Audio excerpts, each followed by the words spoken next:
சூர்யா, ம் நந்தினி உங்ககிட்ட ஏதாவது சொன்னாளா? எதை பற்றி டேட் கேட்குறீங்க? இல்லடா, ஊர்ல சுதாகர் இருக்கான்ல, அவன் ஜெயிலேருந்து வந்துட்டான் இருக்கு. அதை நினைச்சு நந்தினி ரொம்ப பயப்படுறான். ஓ, அந்த மேட்ரா? ஆமாம் டேட், என்கிட்டயும் அப்படிதான் பயந்து போய் பேசினான். அதெல்லாம் பார்த்துக்கலாம், நீ ஒன்றும் ரொம்ப பயந்துக்காதன்னு சொல்லிட்டேன் டேட். நானும் அப்படிதான் சொன்ன அவகிட்ட. ஆனா அவ மனசுக்குள்ள அந்த பயம் விலகின மாதிரியே தெரியல. யோசிச்சு பார்த்தோம்னா நம்ம யாருமே நந்தினி அங்கெல்லாம் அந்த பிரச்சனையை பார்க்கவே இல்லைன்னு தோணுது.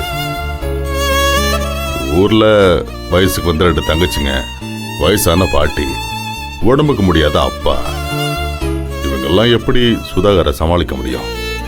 அவன் வந்து மிரட்டினான்னா அவங்களால என்ன செய்ய முடியும்னு நந்தினி மனசு கடந்து தவிக்குதுடா. அதுன்னு ஒரு நியாயம் இருக்குல்ல? அது புரியுது டேட். ஆனா அவ இந்த அளவுக்கு பயப்படலாம் தேவையில்லையே டேட். நானும் அப்படிதான்டா நந்தினி கிட்ட பேசினேன். அதுக்கு பிறகு யோசிச்சதுக்கு அப்புறம் தான் இல்ல நாம தப்பு கணக்கு போடுறோம்னு தோணுச்சு. சுதாகர் இப்ப அடி வாங்கின மிருகம். அவன் மனசெல்லாம் பழி வாங்குற எண்ணம் மட்டும்தான் இருக்கும். அதனால அவன் ஜெயில இருந்து வந்த உடனே நந்தினி குடும்பத்தை ஏதாவது டிஸ்டர்ப் பண்ணணும்னு தோணும் அவனுக்கு. அதுவும் கரெக்டு தான். ஒருவேளை அவன் நீங்க சொன்ன மாதிரி செஞ்சான்னு வச்சுக்கோங்க, அதுக்கப்புறமா அவன் ஆயுசுக்கும் ஜெயில தான் இருக்கணும். அதுக்கு என்ன பண்ணணுமோ நான் பண்ணுவேன் டேட். நம்ம பேசிக்கிறதெல்லாம் இருக்கட்டும், ஆனா அங்க ஏதாவது தப்பு நடக்கிறதுக்கு முன்னாடியே நந்தினி குடும்பத்தை காப்பாத்துற மாதிரி ஏதாவது பண்ணி வச்சிடணும். எந்த சூழ்நிலையிலையும் அவளை திரும்பவும் ஒரு சிக்கல்ல இழுத்து விட்டுறக்கூடாது. பாத்துக்கலாம் டேட் அதெல்லாம். இல்லடா, நந்தினி இந்த வீட்டுல இருக்க சம்மதிச்சப்போ உன் குடும்பத்தை என் குடும்பமா பார்த்து பண்ண அவகிட்ட வாக்கு கொடுத்தேன். அதை காப்பாற்ற வேண்டிய பொறுப்பு நம்ம கிட்ட இருக்கு. சுதாகர் இப்போ அடிபட்ட பாம்பு, திரும்பவும் கொத்தாம விடவே மாட்டான். ரொம்ப பில்டப் கொடுக்குறீங்கன்னு நினைக்கிறேன். டேய், நீ எப்படி பேசின எப்படிற? போன தடவை பொங்கலுக்கு போனப்ப நந்தினி பிடிச்சி ஜெயில உட்கார வச்சு குலகேஸ் வரைக்கும் கொண்டு போனோம்டா அவன். ஏதோ கடைசி நேரத்துல நீ போய் கண்டுபிடிச்சதுனால அவளை ஈஸியா நம்மளால காப்பாற்ற முடிஞ்சது. கொஞ்சம் அசந்து இருந்தோம்னா நேரம் நந்தினில ஜெயில இருந்திருப்பா. அவ்வளவு மோசமானோட அவன்.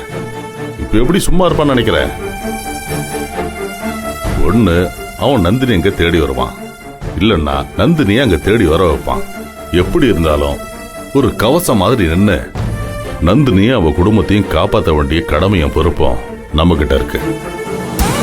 அது நீங்க சொல்லவே வேண்டாம் டாடி. இங்க பாருங்க, அவன் ஒத்தையா வந்தாலும் சரி, படைய திரட்டிக்கிட்டு வந்தாலும் சரி, என்னை தாண்டி தான் எந்த சக்தியா இருந்தாலும் நந்தினியை டச் பண்ண முடியும். ஓகே டாடி, நான் பாத்துக்கிறேன் டாடி. ஒருவேளை நீங்க திரும்பவும் நந்தினி கிட்ட பேசினா பயப்படாம இருன்னு மட்டும் சொன்னா போதும், சரியா? Okay daddy. சரிடா.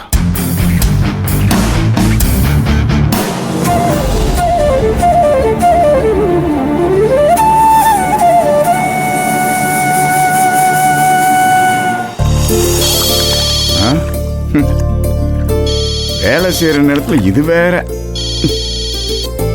அட நந்தினி, என்ன இந்த நேரத்துல கூப்பிடுது? அத்தா நந்தினி, நல்லா இருக்கியா? அங்க எல்லாரும் நல்லா இருக்காங்களா? அதெல்லாம் எல்லாரும் நல்லா தான் இருக்கும்பா. நீ எங்கப்பா இருக்க? இருக்கிறவனுக்கு ஒரு இடம்மா, இல்லாதவனுக்கு பல இடம். வயல்ல வேலை செஞ்சுக்கிட்டு இருக்கேன். சரி, உன் குரலே சரியில்லையே, பதட்டமா பேசுறிய. என்னத்தான் பிரச்சனையா? ஆமாப்பா, அதுக்கு தான் ஃபோன் பண்ணேன். நீ கொஞ்சம் உடனே கிளம்பி வீட்டுக்கு போயேன். அங்க அம்மாச்சியும் தங்கச்சிங்களும் தனியா தானே இருக்காங்க. ஏத்தா, என்ன சொல்ற? நீ மட்டுக்கு ஒன்னும் சொல்லாம வீட்டுக்கு போக சொல்ற? அம்மாச்சி ஏதான் சொல்லிச்சா? ஐயோ அப்பா, அதெல்லாம் ஒண்ணும் இல்ல. நீ முதல்ல வயல்ல இருந்து கிளம்பு. அந்த சுதாகர் ஜெயில இருந்து ரிலீஸ் ஆயிட்டானா. என்னது? வெளியே வந்துட்டானா? ஏமா என்ன சொல்ற? தெரிஞ்சு சொல்றியா இல்ல அந்த கொலைகார பையன் வெளியே வந்துட்டானா? உனக்கு எப்படி தெரியும்? உன்கிட்ட பேசினானா? பேசலப்பா. ஆனா நான் அவன் ரிலீஸ் ஆகுற தேதிய கேலண்டர்ல குறிச்சு வச்சிருந்தேன். இன்னைக்குதான் அது. அவனெல்லாம் எதுக்கு வெளியே விடுறாங்க? சாகுறது வரைக்கும் உள்ளே வைக்க வேண்டியதானே? சரிதா, வரட்டும். அவன் என்ன செஞ்சிருவியா? பாத்துருவோமா? அப்பா அப்படியெல்லாம் சொல்லாதப்பா. அவன் ஜெயிலுக்கு போனப்பவே எனக்கு ஃபோன் பண்ணி இன்னும் 90 நாள்ல வெளியே வந்து உன் குடும்பத்தையே உண்டில்ல நாக்குறேன்னு என்கிட்ட சவால் விட்டான். அப்பா இப்ப திருப்பி வரான்னா அந்த கோவத்தை காட்டுறதுக்கு என்ன வேணாலும் செய்வான். நான் சூர்யா சார் கிட்டயும் அருணாச்சல ஐயா கிட்டயும் சொன்னதுக்கு அவங்களும் உன்ன மாதிரியே அதெல்லாம் ஒன்னும் ஆகாது பாத்துக்கலாம்னு சொல்றாங்க. ஏமா அதைத்தான் நானும் சொல்றேன், எதா இருந்தாலும் பாத்துக்கலாமா. ஏமா நீ விடு, நீ பயப்படாம இரு. அப்பா அவங்க சொல்றாங்கன்னா அவங்களுக்கு சுதாகரோட குணத்தை பத்தி முழுசா தெரியாது. ஆனா நமக்கு தெரியும்ல. நீயும் இப்படி சொன்னா எப்படிப்பா? எனக்கு தான் பதட்டமாவே இருக்கு. ஏமா உன் மனசு புரியுது, ஆனா இதை நினைச்சு நீ ஒன்னும் வருத்தப்படாத, நான் பாத்துக்கிறேன். ஏய் இங்க பாரு, இதுக்கு முன்னாடி நம்ம ஒத்த ஆளு என்ன வேணாலும் செய்யலாம்னு நினைச்சப்ப அவன் இன்னைக்கு அருணாச்சல ஐயா இருக்காரு, சின்ன ஐயா இருக்காரு, இந்த தைரியமெல்லாம் இருக்குல்ல, அவன் வந்துருவானா அப்படியே. அப்பா அவங்க பாப்பாங்க இவங்க இருக்காங்கன்னு யாரையும் நினைச்சு நம்ம அசால்ட்டா இருக்க முடியாதுல்ல.